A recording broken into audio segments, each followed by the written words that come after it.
Wes, you all set? Yep. All right. Welcome to episode 66 of the Making Geeks podcast. We are the podcast for makers, dads, and geeks.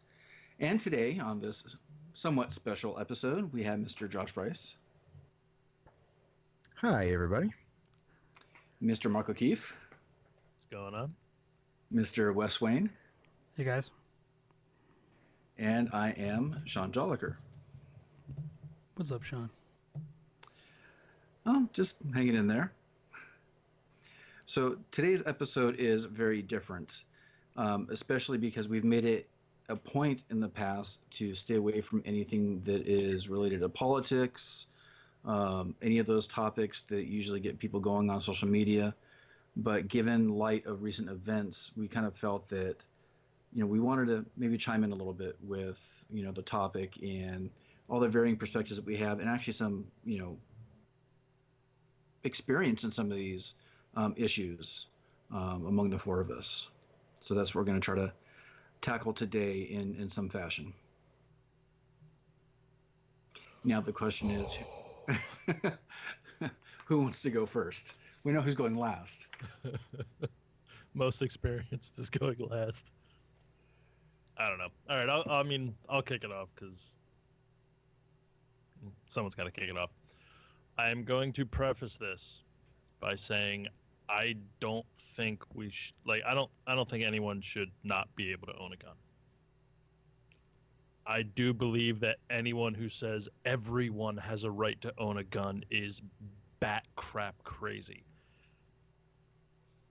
With the simple abandoning of trying to fix people mentally, and there are people who cannot handle it. There are people who should not have any weapon, let alone some of the stuff that's available on the market.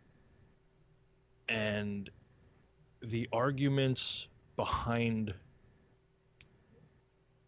the reasoning and the arguments behind trying to get some kind of handle on this is ludicrous to me. You can't pass gun reform because only law-abiding citizens obey the laws and criminals will do whatever they want. Two things on that. If that's your reasoning behind that, then we need to get rid of all laws because somebody's going to break it. And yeah, see, I've already lost my train of thought because it's just so ridiculous. Like, how do you deny every single thing that someone puts past to try and get a handle on it? That won't work because this won't work because that. You can't take my guns away, can't take my guns away, blah, blah, blah, blah, blah. Stop.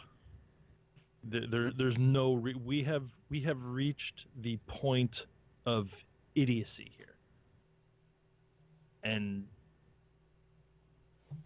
fine, if everything that everyone says can't be done, stop telling everyone that it can't be done and start thinking of something that can be done. As simple as that. There are plenty of other countries on the planet who have done something about it. And the sad thing is, an entire classroom of children died. No one batted an eye. No one did anything. So, for me to look out on the conversation, it's simply a matter of no one cares enough. They'd rather have the things they'd rather have their guns and their toys than preventing something like this again. They are okay with the headline, "The worst shooting in American history," because it's not the first time we've heard that.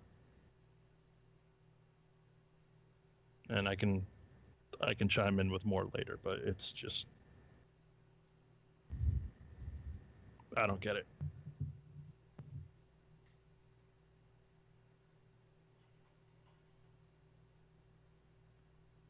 West, Sean, someone say something. Let's see. I don't have anything super prepared for this, so I'm just gonna go off the cuff. But my grandfather was a gunsmith, so I was around guns pretty early on, at least in the repair sense. Like he didn't have them all over the walls or displaying them or anything like that, just to give you some background. But I was just, around him working on them sometimes when he let me in the shop, supervised. And so I was sort of exposed to a different side of them from early on. I didn't view them as a instrument of harm. It was something that, equivalent to a car that your uncle works on. Like when I was first initiated into it, it was just a thing that was fixed. You got it working. Next, it was very cut and dry for me. Growing up, I was in Boy Scouts. I had some exposure to, 22. I went out to some friends' houses and, shot some stuff in the woods. You set up bottles and 2-liter bottles with water. Shoot them, the water comes out, all kind of, occasionally a squirrel or whatever, because I grew up in the country.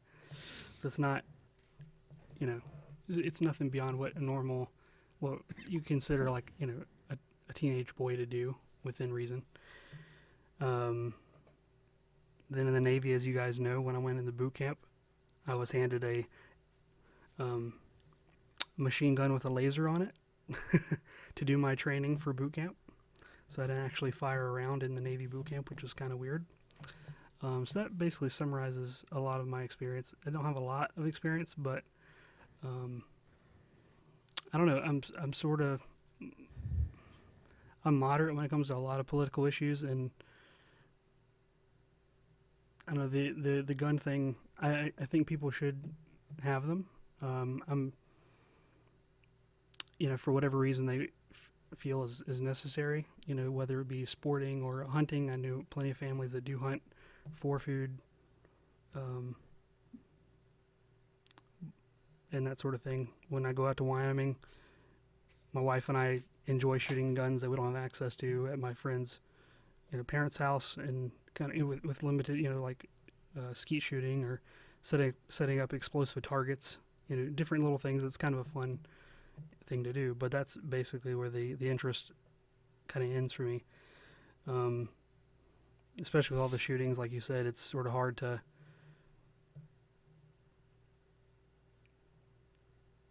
think about how much more of that you can kind of put up with as a society before there's a breaking point. And you would have thought that, like you said, that breaking point would have passed or at least come up. Whether, I say breaking point, that's a little, maybe the wrong terminology, but at least something that can initiate the discussion. But unfortunately, people on both sides end up backing into a corner like most political issues, and they just spout the things that they're unfortunately trained to spout, and they're not willing to sit down and have a conversation and actually listen to both sides and come up with a rational, reasonable solution, or at least attempt to address the issue in some meaningful way. There are a lot of things that kind of piss me off about these events. I think the situation where gun manufacturers' stocks go up when there's a shooting, I think there's fundamentally something wrong there. I understand the economics of it. People were fearing they're going to get their guns taken away, so they buy more of them. That's the same thing when a lot of Democrats go into office, or a lot of, different changes in that power structure in Congress, when they think our guns are getting taken away. Although gun companies make a ton of money, they made bank over the last 8 years. And that it's sort of like a Tony Stark kind of thing to me, where he's cashing in on weapons of mass destruction, and he kind of feels like it's time to not do that anymore. I don't know. There's just something there that needs to be really addressed. And I don't know, the CDC being prohibited to even research firearms, statistics, that's just not right. If one of the arguments for having guns around, they say, show me some, real concrete evidence that back the opposing viewpoint's claims, yet there are roadblocks and things put up to prevent that evidence from coming to light, that's effed up. I mean, regardless of if it's guns or not, whatever the situation is, if it's if you're trying to get, I don't know, it's sort of, I don't even know what the right terminology is. Like, if there's food that poisons people and you want, I don't know. You need to prove that it's poisoning people, but they're telling you can't do anything to prove that it's poisoning people, but I want concrete evidence to prove that it's poisoning people. It's sort of, I don't know, the logic just falls apart there for me. Like, are you scared that the actual results of that are going to hurt your side? Then that's what it seems like. If not, then let the evidence show otherwise. You know, let them prove your point if you think there's nothing really wrong. I don't know. There definitely needs to be something done. I don't know. It's hard to sort of get a cohesive thought because it sort of, you know, not really get emotional over it, but it's hard not to when you consider the stakes. You know. Yeah. And then the argument, you know, when this happens, and then some people want to start talking about it again, and then the other side says, well, this is not a good time to do it. Well, yesterday, the day before the shooting, no one was talking about it. Now, a shooting happens, and you don't want to talk about it. So clearly, you, on that one side, don't want to talk about it. There should be a discussion. There should be talking. The people that died would probably hope you did talk about it, but you're not. You know, if you're trying to respect them, think about what they would want. They probably want to be alive. So at least talking about it seems like a rational thing to me. To respect them in the utmost way possible. The people that didn't decide to give their lives for this cause, but they did. I don't know. That's a good point. I don't know. It's weird. The other point that I think is, I don't know if I can put it in a cohesive way. Maybe you guys can help me, but a lot of people that show they take great pride in showing how much they support the troops and want to, you know, get behind the troops and show their sort of like their patriotism through how much they support the troops. Yet their ultimate defense behind the Second Amendment is to possibly shoot a gun at those troops if they come to try to take their weapons away or upheave the government. You know, if the government turns towards, you know, a normal person, the Second Amendment is supposed to allow that person to defend themselves against the government or another person or whatever. So it's sort of a weird irony that I never thought of that angle.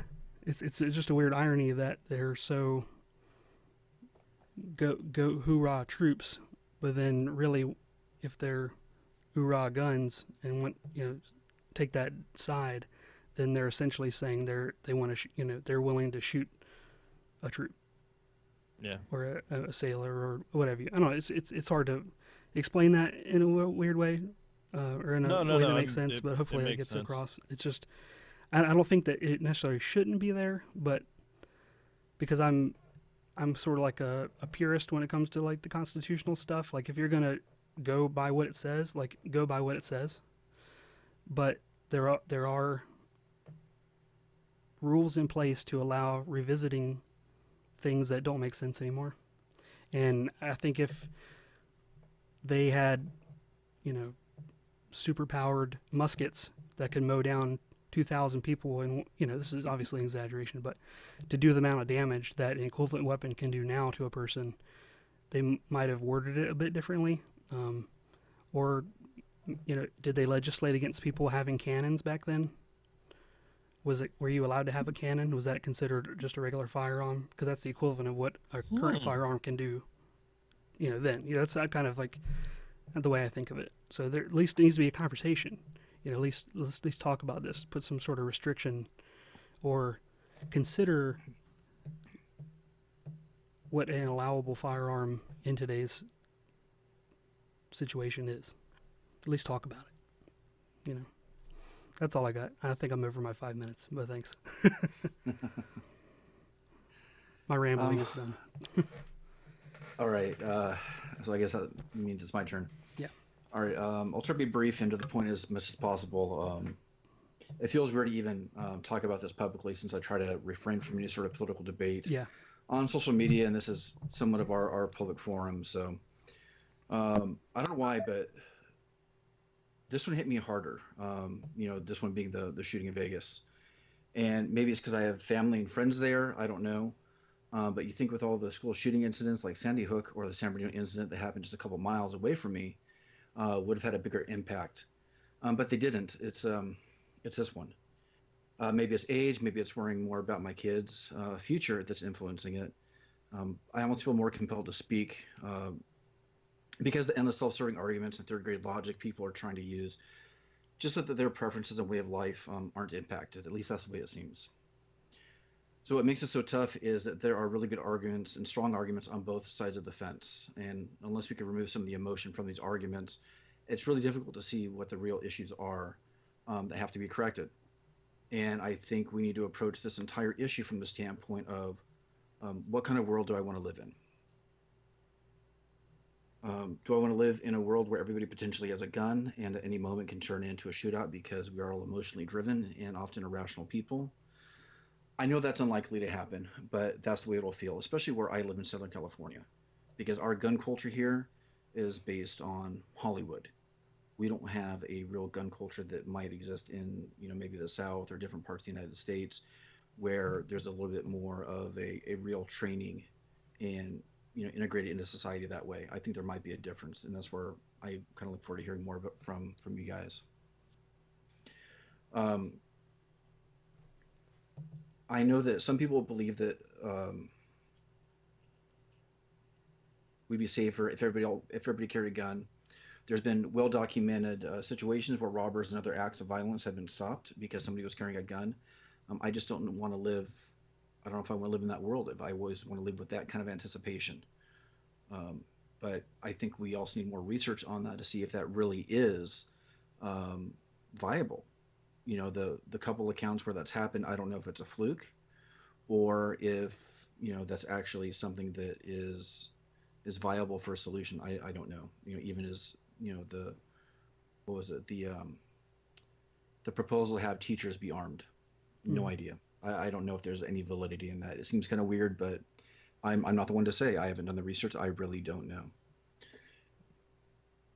And I personally don't like guns. I never have. I don't understand the fascination. But I know that I'm saying that hypocritically too, since I'm a pretty avid gamer who at times likes to play games that involve guns. And I love movies which often feature guns in the most ridiculous and romanticized ways. So I understand there's a hypocrisy there too when I'm even saying that. And even though I don't like guns, I respect the Second Amendment. I'm not excited about giving away any rights that we currently have because once they're gone, it may be near impossible to ever regain again. I don't think getting rid of all guns will solve all the problems. Even though Australia's ban on guns has shown to be one of the best things that they could have done for their society, and I think doing so here would also have a positive effect. Um, but banning guns here really wouldn't completely ban them because of movies, video games, and military culture. So even if they were banned, they are still very much a part of our lives. And I don't know if, I know that we're not Australia.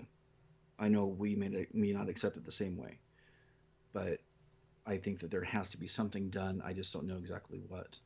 Um, the really weird thing is that as much as I don't like guns, and quite honestly, they scare me, mainly because I haven't been around them. I haven't been raised around them. But I've actually been wanting to buy one for the last 3 years. I have no idea why.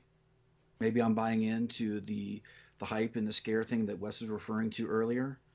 And I probably would have already bought one if I wasn't so cheap and my wife wasn't dead against it. Guns are expensive, so yeah, I'd rather buy a computer.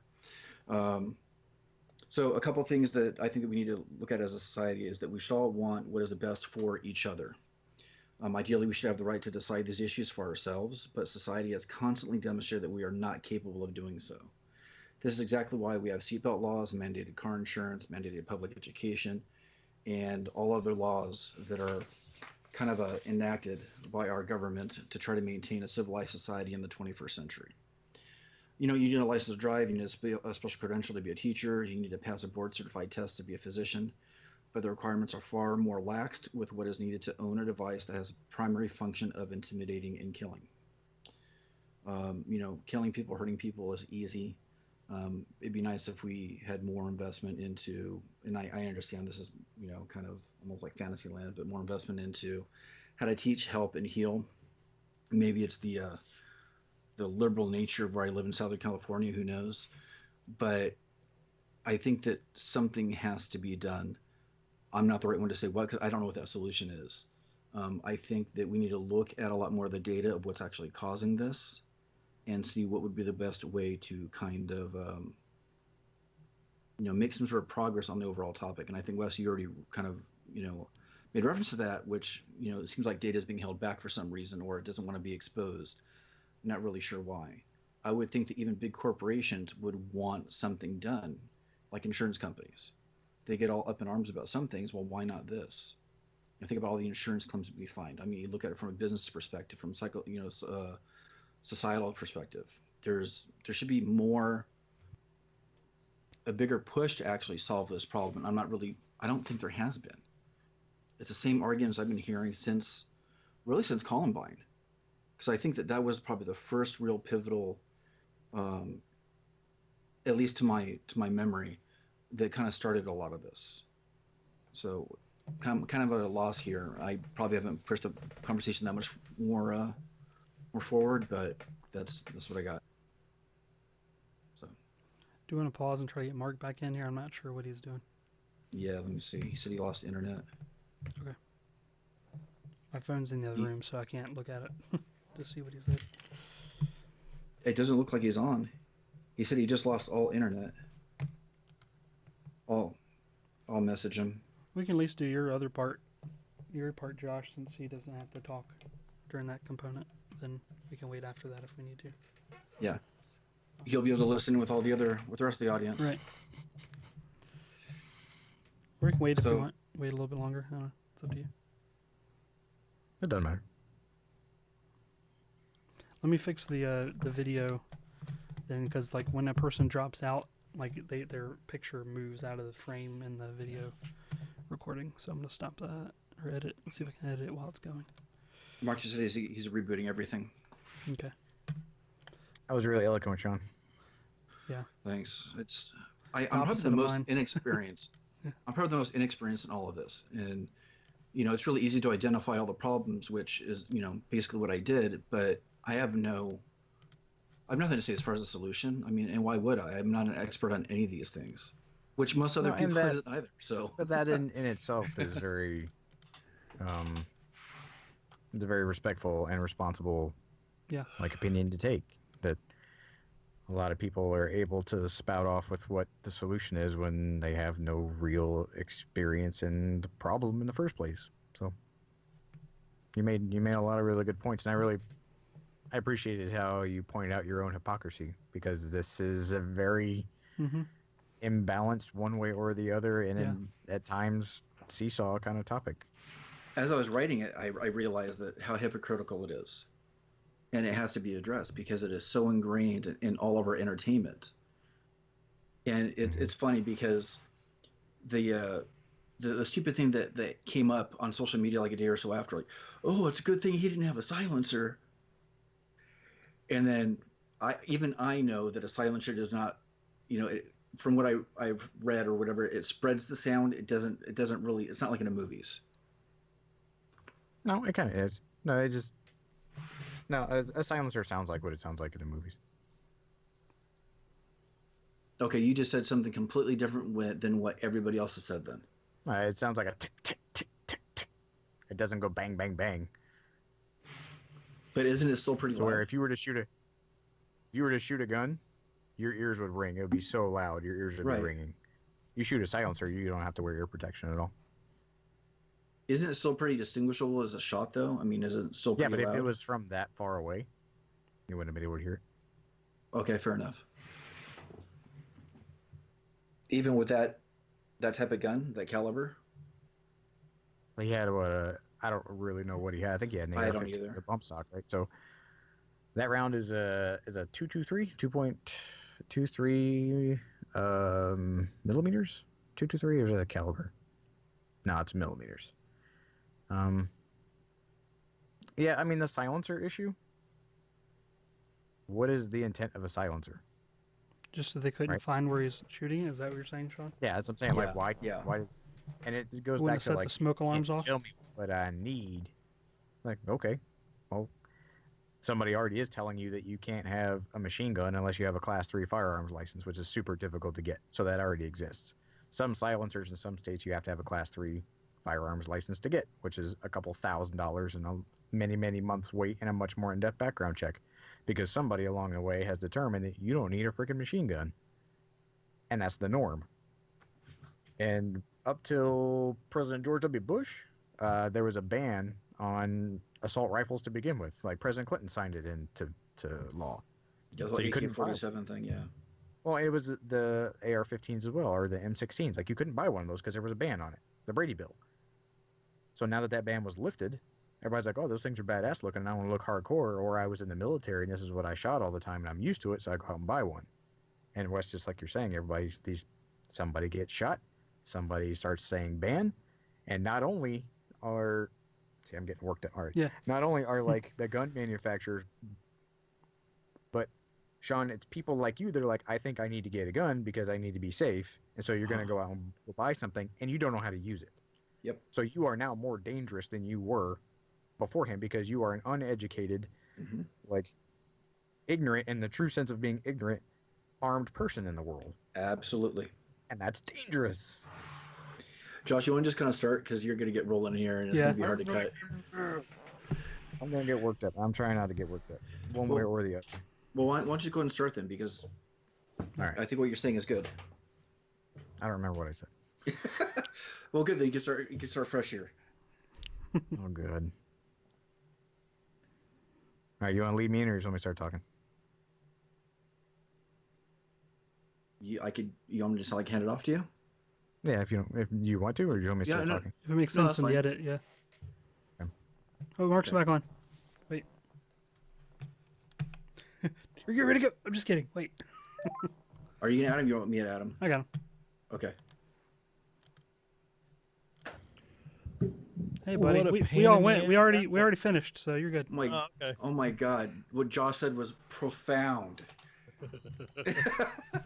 I'm sitting here. I hear my camera click, and then everything shut down. I was like, "Whoa! What the fuck just happened?" And I'm like, "Wait, there's no internet." And I look on my phone.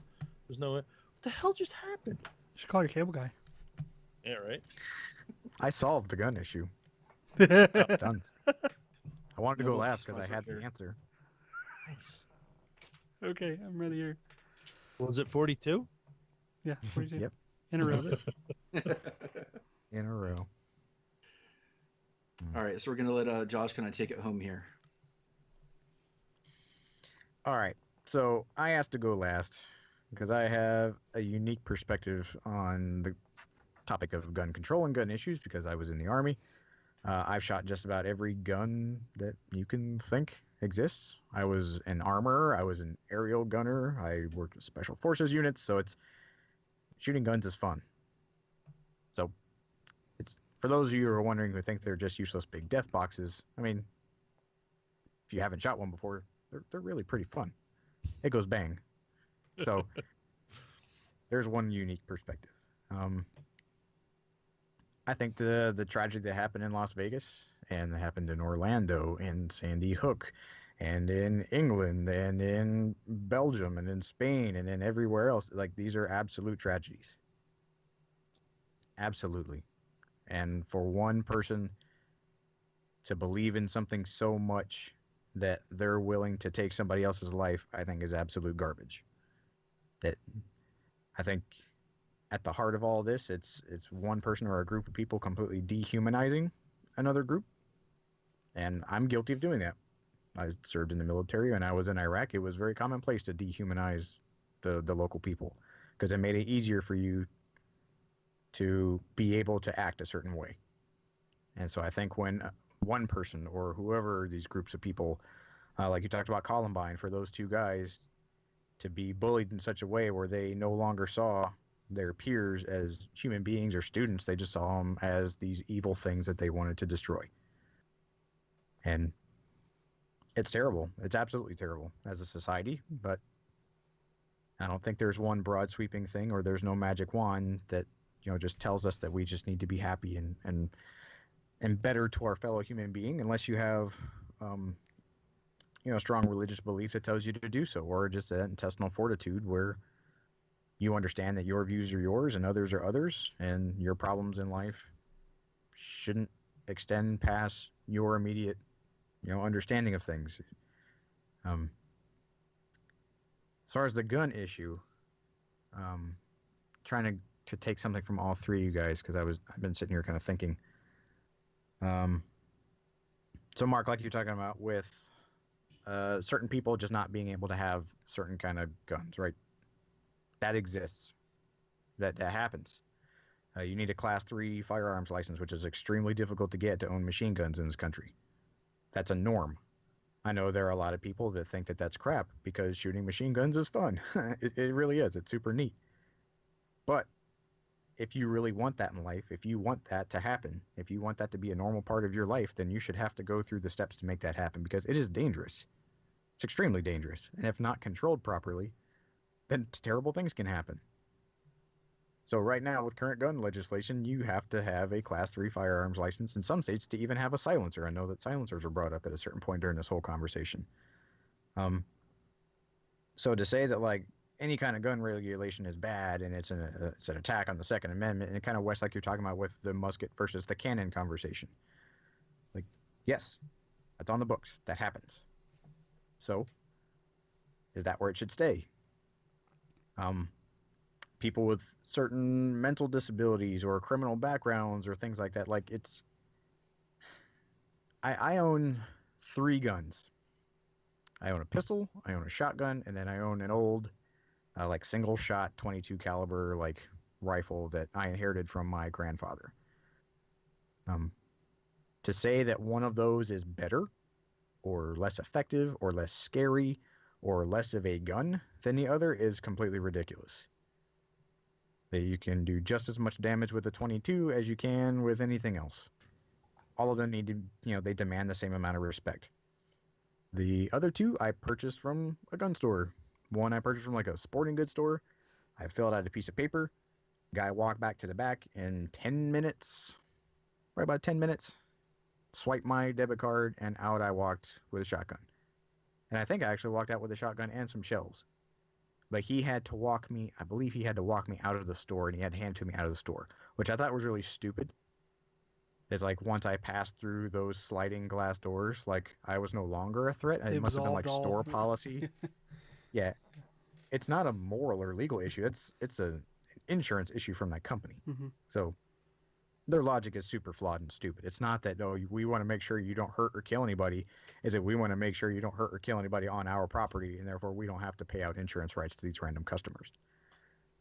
So saying that these stores are trying to enforce some rules is not true. The handgun I bought from a gun store, and it was the same thing. I mean, I don't have a criminal record. My military training, which has been extensive in firearms, has never come up. And I mean, I'm a responsible gun owner, and I think I am a responsible gun owner because I have been trained, not only in the military. I had a guy that used to work for me who was a firearms instructor. He was a a federal firearms instructor for there's the federal police department that patrols a lot of military bases, and he worked for them. And he started a company with his friend called Sage Dynamics, which is pretty awesome. You should definitely look them up. It teaches defensive handgun courses. It teaches decision making. It teaches, like, a lot of reactionary tactics with, trying to overcome your parasympathetic nervous system kind of tunnel vision focus to make proper decisions, not just how to hit a bullseye with a gun, which is stupid. So I have taken it upon myself to learn and to train, and being prepared in a situation, which I think a lot of people who own guns can easily stand on that notion. That in case something happens, I am not left wanting. If we were all together at, a store or whatever situation, however remote people think that situation is, tell those 50-something people at that concert about remote situations. Tell, that school teacher about remote situations. No one ever thinks anything bad is going to happen to them until it does. But I think this situation in Las Vegas differs because every single person in that crowd could have been a legal, card-carrying, gun-sporting advocate or perfectly trained person. In that situation, it wouldn't have made a difference. Because you're just going to shoot randomly at the side of a hotel? You're going to cause more harm than good. And so besides, and I hate to try to like make this overarching thing, but besides like gun control, people in life need to have training to be prepared, like medical training, reactionary training, just to be able to stop and think. And I know it's hard and it's kind of macabre for people to stop and go like, oh, if I'm out at Chili's and someone walks in here with a gun and tries to shoot up the place, I'm going to throw my baby back ribs in their face and run in the kitchen. Like, but I don't know, having that kind of military preparedness, like I have a thing where if we go out to a restaurant, I always have to face the door. I don't know why. It's not some weird like shell shock type stuff. I don't know.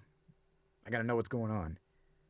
And I have a concealed carry license that I got from the state of Alabama when I lived there that is good for not for South Carolina, and I don't think Utah, but there was so many other states that license is valid.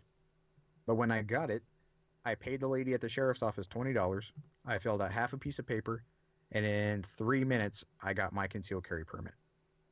And I looked like I thought that was nuts. I'm like, that's it.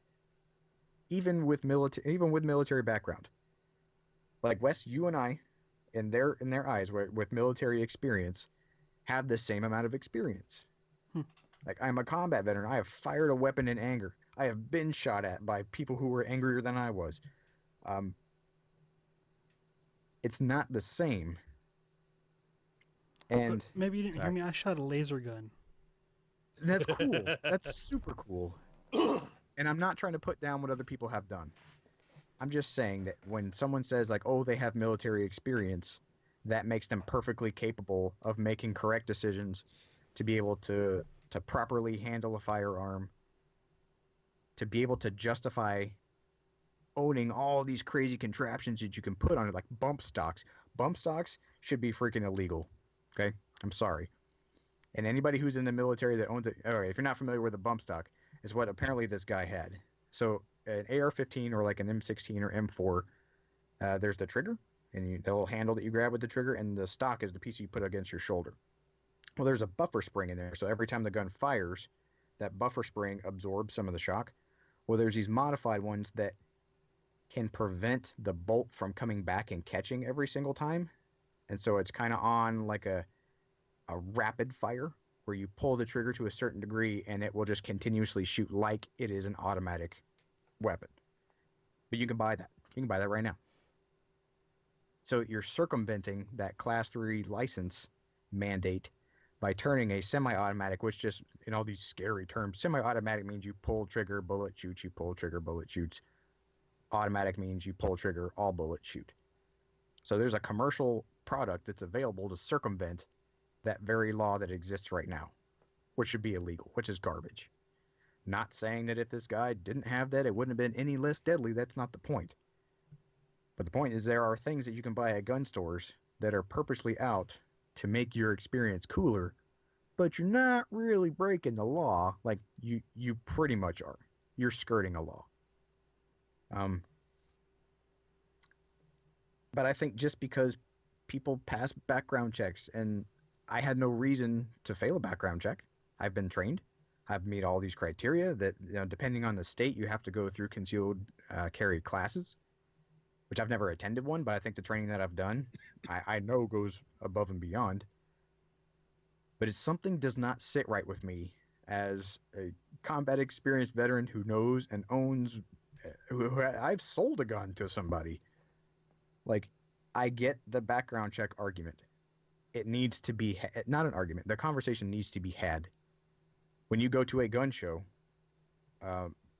there's people that walk around okay, so if people have never been to a gun show, you buy a ticket, you go into like the fairgrounds, and there's just like tables and tables, like far as I can see, like flea market type deal with companies selling different types of guns. If they're a company, if they're like a store, they have all the papers to do a background check. Or you can just be the four of us. Say I owned a shotgun, I didn't want it anymore. I can walk around with it on my shoulder, and usually they'll put a stick in the barrel with a little flag that goes up at the top. It says, this thing is this type of rifle. This is how much I want you to pay for it. And you're like, hey, that thing is cool. Random person, can I buy that from you? And they go, give me some cash. And you hand that person some cash. They hand you the rifle. And then you're good to go. So there's the argument that's you're circumventing background checks. And I don't know. I sold a gun privately to a guy. I didn't know him. I didn't know what I needed to do. I got down so much of that guy's information just in case some dead hooker got shot with my gun that I sold to some guy 2 people ago, and they found some remnant of my half thumbprint I can trace back. Like, nope, I sold it to this dude on this day for this much money. Here's a copy of his driver's license I took for some weird reason because I didn't know any better.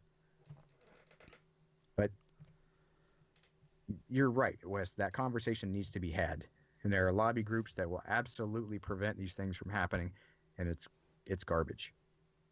If the overwhelming majority of the populace, even though if you were to look on many, many statistical chains where this falls on, deaths per person or per capita per year or whatever, these are much, much lower than other instances.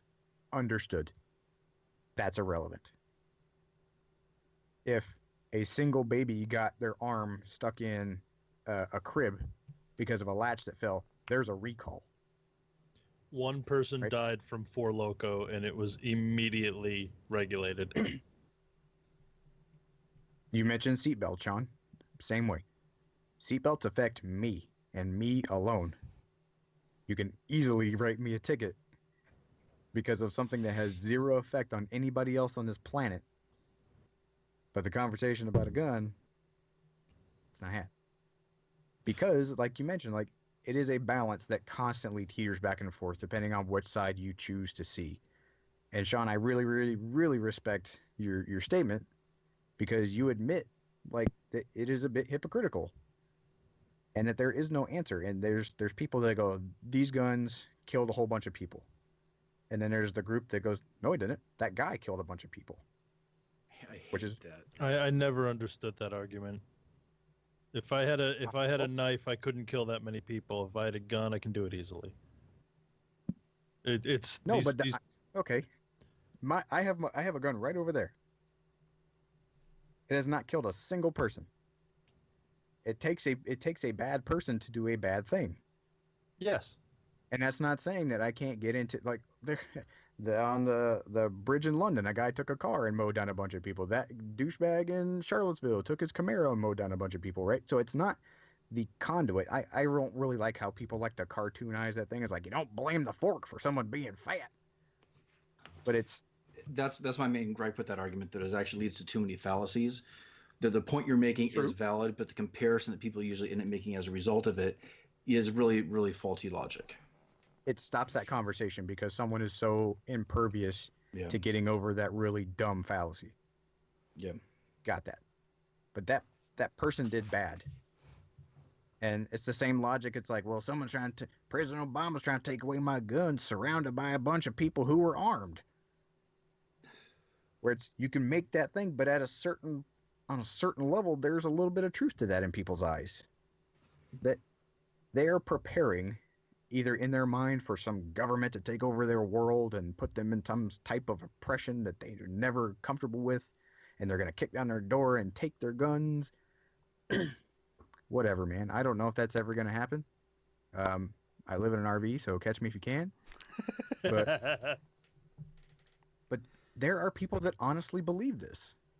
And it's 2 groups of people that on this wavering teeter-totter that can easily tell the other person to their face that they're wrong. And it comes from a place of inexperience on both of their sides.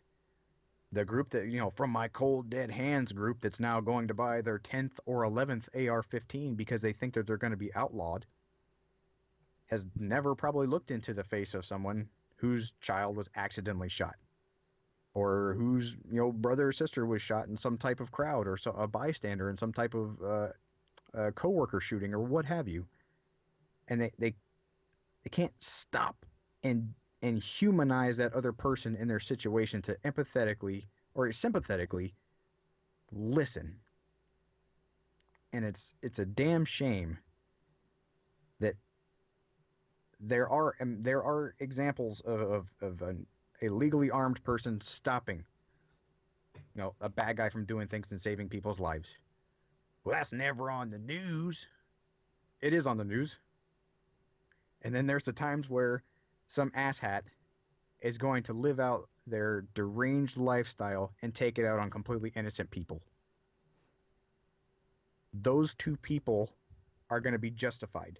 You can't have this. Well, I have to have this. No, you can't have this. Well, I must have this. And for the leaders of our country to sit down and moderate that, or the lack of the leaders of our country being able to moderate and sit down at the table and mediate those two groups of people, that has not happened. And people are scared. And people are scared because of money, Wes, like you're talking about, or they're scared because, honestly, I think, I don't remember who was mentioning it, but if someone were to try to be, Sean, you were talking about Australia. If Australia tried to happen, like, I can think back of every person that I think I know in the South that would honestly stand and rise up against that. There would be a civil war type situation for someone to have that. That's exactly what these people are stockpiling for. So imagine that confrontation. Wes, like you mentioned, with soldiers or with local law enforcement or with their state officials or local law enforcement saying, no, I'm not going to do this.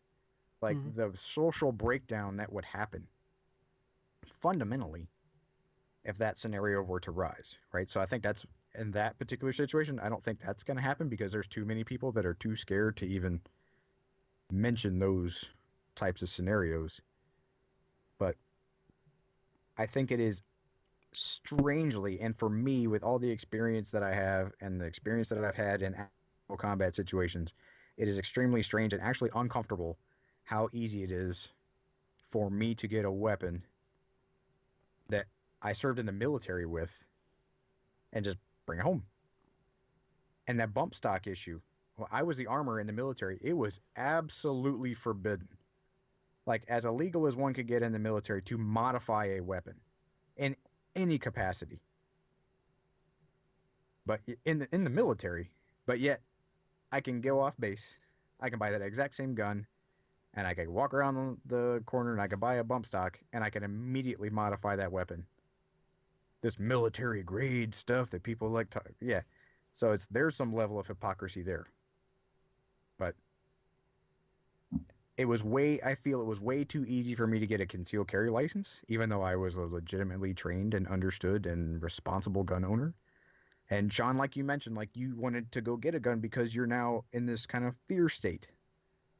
Like the media and all this stuff, it's really, really big right now, and it's really, really polarizing. So people are like, I need to go defend myself and my people because I love my people, and there's madmen with guns everywhere, trained or untrained. I need to go get a gun too, just out of sheer fear. Well, that logical fallacy, right? It creates it creates a pool of people that have a gun and are scared to use it, are scared to get the training to know how to use it, and is now this stigma, this thing that their children probably know that they have. And that's a terrible thing, that you're getting an untrained, unskilled, nervous population that now has access to firearms. Oh, they're Americans. They pass a background check. They should be able to. But they're dangerous. They're absolutely dangerous. It's like giving a blind person the keys to a car. Like, that's dangerous. So there should be more aggressive background checks, in my opinion. And honestly, I don't know now. I don't know who would pass. I don't know what that scale is. I don't know what the cutoff is. No idea. Who should? It's a whole other argument too. Yeah. It's an extremely ethical and deep-rooted argument. Your ability to get some type of concealed carry license, or the types of weaponry that you should be able to get. I know that if I was a soldier, right, I'm here to defend the United States against all forces, foreign and domestic. And if I turn around and that domestic person has better weaponry than the United States military, or more effective weaponry than the military does, then you kind of got a problem. But at the same time, there's a lot of people go, no, that's the whole point. because if the military or the government tries to overthrow me, it is my job, written in the Constitution, to overthrow that oppressive government. So it's just circular thinking again.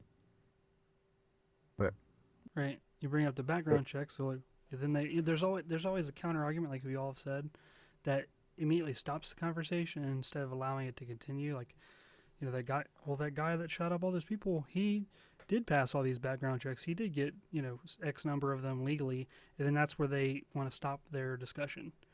When that's, okay, if that's true, then what else could you do for this specific case that could have possibly lessened the impact or prohibited it stopped it completely? You just continue the conversation. Don't just immediately shut down, back in your corner, and throw out, a counter argument and stop. And we actually have that data. Yeah. They've been able to identify commonalities among all these people that have done a lot of these acts. And I don't think we hear enough about how we should pursue those commonalities. Because, guns, they're part of the issue, but there's something else underlying here. The gun was just the method in which this was carried out. It could have been something else. But yeah, that conversation doesn't happen very often. The other part that I wanted to chime in with is, Josh, you were saying the polarizing aspect and the way people react in these arguments. It feels a lot lately like every time you hear anyone talking about anything, it's somebody making fun of somebody for being the left or the right or whatever. There seems to be no middle ground, and I don't think that's true. And I think anyone listening going forward, if you have don't have the argument, because that's when people get upset. That's when people get, emotional, and that's when the names start calling, and that's when the conversation ends. But to have the conversation, realize that person might not be the crazy left that Fox News talks about, and that person might not be the crazy right that MSN talks about. There's, if you're all the way right, everything's left, and vice versa. If you're all the way left, everything's right. And we can't generalize that every single person that wants to have the conversation. Like Wes, you said, you're moderate. I'm if that's the middle, I refer to it as centrist, because I'm not political. I try not to be political at all, but you have to have this conversation with a calm mind. Do you want to have your gun? Okay, fine. Here's what we can do. Well, I don't think that will work. Okay, well, what do you think will work? And that's how you move forward. Something, even if it doesn't work, something has to be done. And if it doesn't work, you scratch it and move forward. But you got to stay calm in the conversation. You can't start, calling people crazy right-wing, D-bags, and, well, you're just a bleeding heart liberal, butthole. And that will never move anything forward.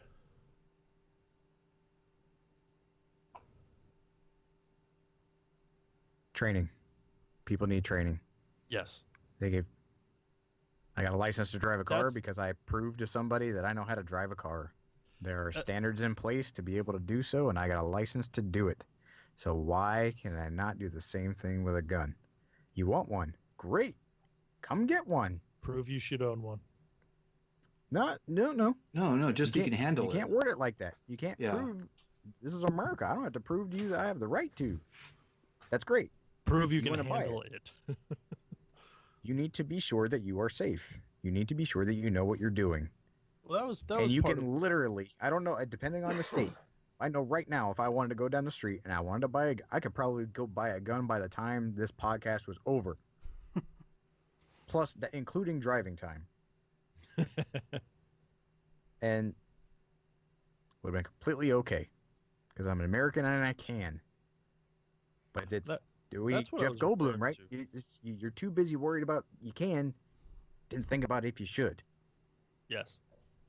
When I said before when we started, not everyone should own one.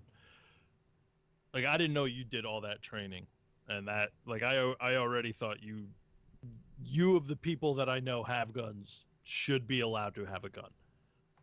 But that's that conversation is invalid. Hold on, I tell you that right now. That conversation's invalid because when I left the military, the VA pegged me with a certain percentage of PTSD, which is a mental illness.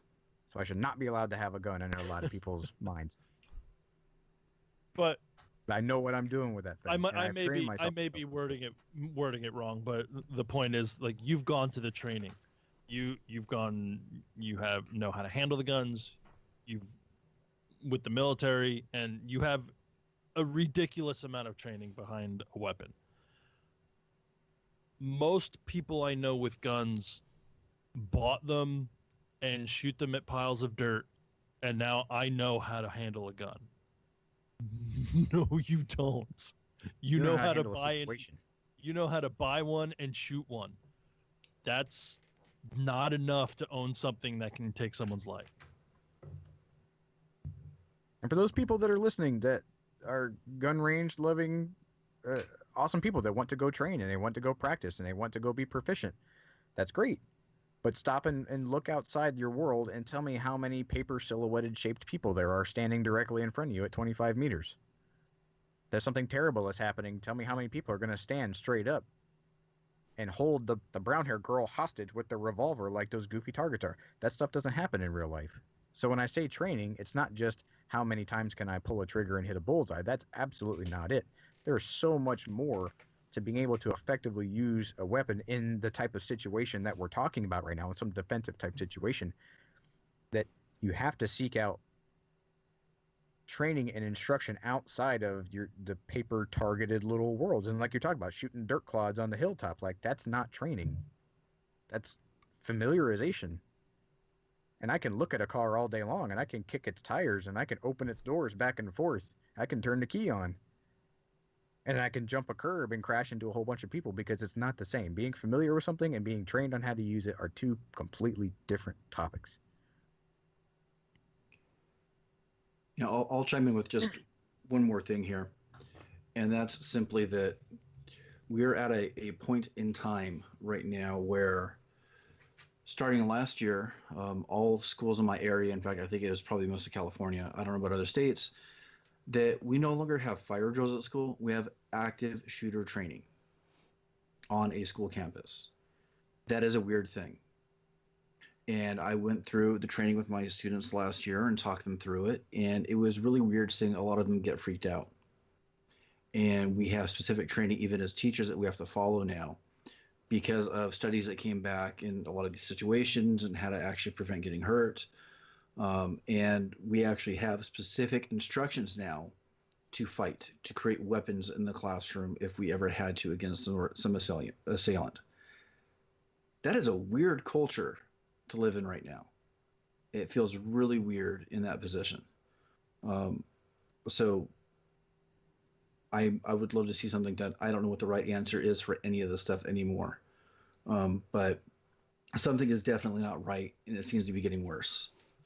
So, people smarter than I hope you're hitting the books and kind of figuring this crap out, because I don't see any improvement unless, everything that we talked about tonight starts, some sort of change happens.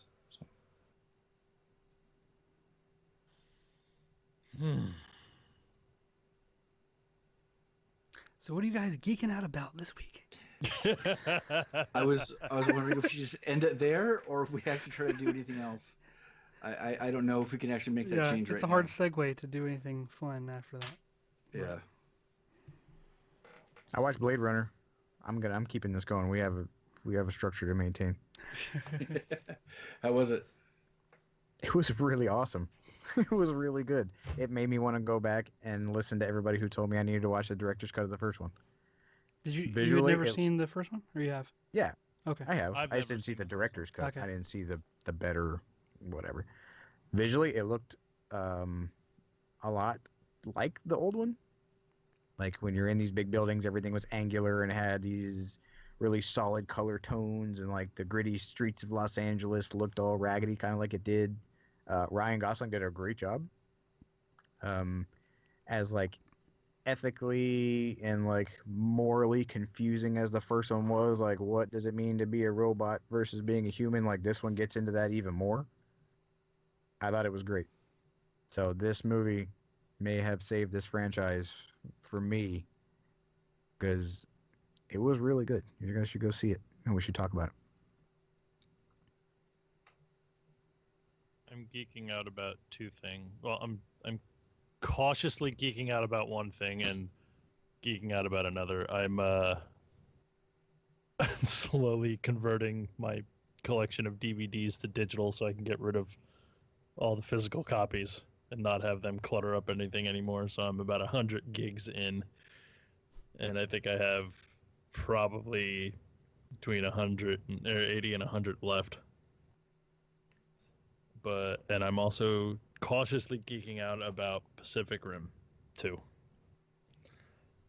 It looks like it has potential, but it also, since the Star Wars prequels, I'm always apprehensive about the trailer. No matter how good the trailer looks, the movie can take a complete nosedive. And Misa agree. super suck. So hopefully it's good. It looks decent. I don't know about John Boyega's English accent. That seemed a little weird, but that's his normal accent. Isn't he English? Isn't that it? Oh, that is his normal accent. That's his regular voice. Yeah. Oh. All right, then his normal talking seems weird. I apologize. What's weird is a weird attempt at some sort of like cultural, speech pattern in Star Wars is more questionable. I'll leave it at that. That's what I would love to go to one of those classes where they teach you how to like just go in a different accent. Because like we all joke about it, but for some of those people to do it the way they do it is like amazing. Truly impressive. Yeah. I got made fun of by a group of English people who were pretending to do an American accent, and it was freaking hilarious. Like, they're terrible at it. It's really good. That was fun. Sean, what about you, buddy? I got nothing. I'm completely blank. How about your X-Scarf? No? Still out on that? No, I used it this weekend to help my son make a project for a friend of his, but it was a simple carving. Still, I have more questions about it before I actually do some other stuff with it that I'm planning to, which I might pick you guys' brains on later. But yeah, just staying busy with work, and I can't even think of anything else right now. But how about you, Wes? I was excited to get a second video out in a short amount of time recently, so that was good. I had fun doing that one. The Star Trek inlay tutorial for ArtCam. I was geeking out about I can do like an edit for a video, like a normal edit, but then I started getting sidetracked and I started having too much fun, for better or for worse. I'm like, oh, what if I could do this? I'm like, oh, I'm so tired editing, but I could do this. And then I end up staying till like 3 a.m. and like, well, what if I, made the dust cloud move when so I'm like recording all. It's just a wormhole. But I was geeking out about that. It was pretty fun. And speaking of Star Trek, I'm geeking out about the new show a little bit more. I know none of you guys are really Trekkies per se, but they're so I don't know how far I can take this geekiness, but basically there's like a possible explanation as to why a lot of this stuff in this new show doesn't fit into the canon of a lot of things. Like they reveal things that have already been established, like that they're not supposed to have the technology until hundreds of years later or whatever. And there's a theory out that they're part of this secret kind of shadow government Black Ops thing, which is a thing in Star Wars, or sorry, in Star Trek. But they're kind of proposing the beginning of it. It's sort of like in the infancy. Like it's been around for a couple, like 100 years before the show. But that's why they can get away with some of the stuff they're going to introduce. Is that in all the other series, that stuff is secret because it's not supposed to exist. So then they can, as a narrative structure, they could do all kinds of things that otherwise would break things that have been established. I thought that was kind of a creative theory, so I'm hoping that's true. They just have to explain the Klingons to me, and then I'll be okay. Yeah. Besides that, I can maybe geek out a little bit on the possible trip that I'm going on that I teased last week. It's still not 100%, but I'm at the point where I almost have to like commit and then just deal with if it doesn't work out. But for those of you that were guessing, I am hopefully let me just say I'm going, and if it doesn't work, you'll know why. So myself and my father-in-law are flying to Hawaii at the end of November to get on an aircraft carrier and ride the aircraft carrier from Hawaii to San Diego. Why would you do that? Someone might ask. Well, because it's awesome. It's a program called a Tiger Cruise that a sailor, at least on the carrier, I don't know if other ships do it, they probably do, but in my experience, the sailor has the opportunity to invite friends or family on board, a couple people per sailor, and they get to pick up those people at a port almost all the way at home. Like when let's say they're finishing up their major deployment, coming back home, they stop almost all the way home, pick up some people, and just kind of do like a fun little jaunt back home. And sort of like a PR thing. It's like a morale booster. And my carrier that I was on, the Enterprise, we had one scheduled. My father-in-law was supposed to go to it. I've told this story before, I think. And he got the plane ticket to get picked up in Jacksonville. And he was supposed to ride from Jacksonville to Norfolk. And that whole thing got scrapped because of 9/11. We had to turn around and extend our deployment and all that stuff. So for the last like 15, 16 years, he's, it's been that, that would have been nice if that had happened. It's always brought up in conversation like, and now it actually might happen, which is pretty cool. So I'm geeking out about that. Awesome. Hopefully it works out. I'm going to get travel insurance, so if it doesn't work out, I'll still get my money back. Yeah, but you get to go to Hawaii. I mean, there's worse places to exactly. have to needlessly go. Well, you got to think, if for some reason the ship says, no, you can't go, then my plane ticket gets me to Hawaii, but my other plane ticket gets me from San Diego to Raleigh. So then I'm stuck. Oh, no, I'm stuck in Hawaii. There's worse things. There's worse things, yeah. But hopefully the collective audience can cross their fingers for me, and hopefully it works out. That's enough about me. What about you? I'm the last one, I think. Wait, I just remembered something. Yes. Trailer for X-Files just got released for a new season, so I'm geeking out about that. I'm a huge X-Files fan. Wait, what? Yes, there's a new X-Files season coming out starting in November, I think is what it was. I still have to watch season 10. I was really impressed. You liked it? I was really impressed by the last season. They integrated so much of basically modern life and culture of how things have changed. They've done a great job keeping up with just basically modern times, and actually made it fit for what we need right now. So it did a good job. I'm looking forward to this one. I'm still a huge fan, and that might even play into a project that I've been planning for the last 3 weeks. Nice. If I ever get another project and video done, I don't know. We'll see. Now, are they, with the X-Files, is this like seasons happen if they want to do them, or is this like, is X-Files officially renewed now? No, it's just if and when they want to do it. I guess it's really on a, temperamental basis, really. We get it if we get it. That's really about it. So, did anyone watch Gifted? I gotta watch that. That looks good. It was from Justice Fox. League trailer came out today. Yes, Star Wars trailer comes out tomorrow. Yes. Yep. Yes. I think I might avoid watching the trailer. Any more trailers now? I don't mind watching like the first one. Like, give me an idea of the story. What am I going in to watch? Yeah. The Justice League was good. trailer. I liked it. You like it? I thought it was neat. More explosions.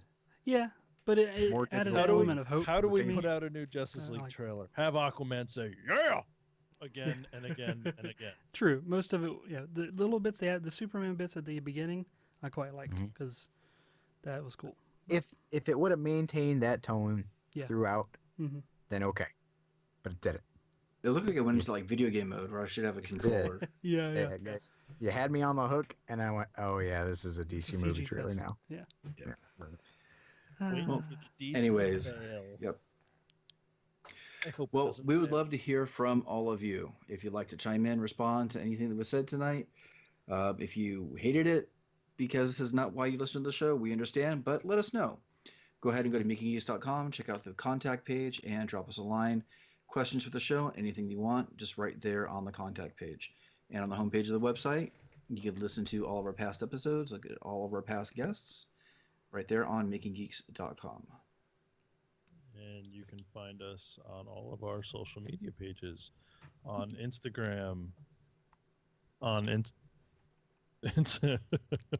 on Instagram at Making Geeks Podcast, on Twitter and Facebook at Making Geeks. Was I too low? A little bit. Oh. And we'd like to thank our awesome patrons over at patreon.com/makinggeeks. It's through their continued support on there that keeps this show on the air. So we'd like to thank all of them. If you'd like to be a patron, that will be most appreciated. Help us. We have some perks on there that are pretty cool that you should definitely check out at patreon.com/makinggeeks. And also I want to throw in, we do have a YouTube channel, and I've been actually posting all the last several months, all of our most recent episode. I posted on there publicly, so you can watch us, and it's unedited. So it's for like a behind-the-scenes version. Used to be a Patreon exclusive. It's not anymore. So if you want to help bump up the subscriber list on our YouTube channel, that would be cool. Check it out. And if you want to find all of our own individual websites, you can check out geekbuilders.net, geeksmithing.com, Asylum Designs on Instagram, Thingiverse, and Twitter, and thepiworkshop.com. And thank you, everybody who stuck through this episode. I know it won't happen. As we mentioned. Yeah, as we mentioned, this is a very polarizing conversation. Hopefully there's something that, one way or the other, we struck a chord with what you're feeling, or, some frustrations you may have. So, like I said, we'll be back next week with something silly and something nerdy. Oh, I can't say that word. Something geeky. Pardon. Mm-hmm. That'll get bleeped. Don't use the N-word around here. I'm sorry. Keep calm and have the conversation. Yeah. Go hug your people more. If you're looking for a way to give to any of those disaster reliefs or incident reliefs, I'm sure you can check out any one of those kind of, I don't know. There's websites out there for everybody who's in trouble right now. Puerto Rico may still not have power because of hurricanes. My house right now got hit by a hurricane. Back in Florida, there's terrible things happening in the world. Go teach your kids that there are good things in the world and to be a good person in the world one way or the other. So from a maker, dad, and geek to everybody else who is still listening to this point, show your kids the good things that people are doing in this world, not just the assholes. So we hope you have a fantastic week. Take care. Later, guys. Good night. Can you edit out that PTSD chunk that I said, please? I missed it. Was it there at the end? It was when I was When I talking got about upset and started hollering. Yeah. Yeah.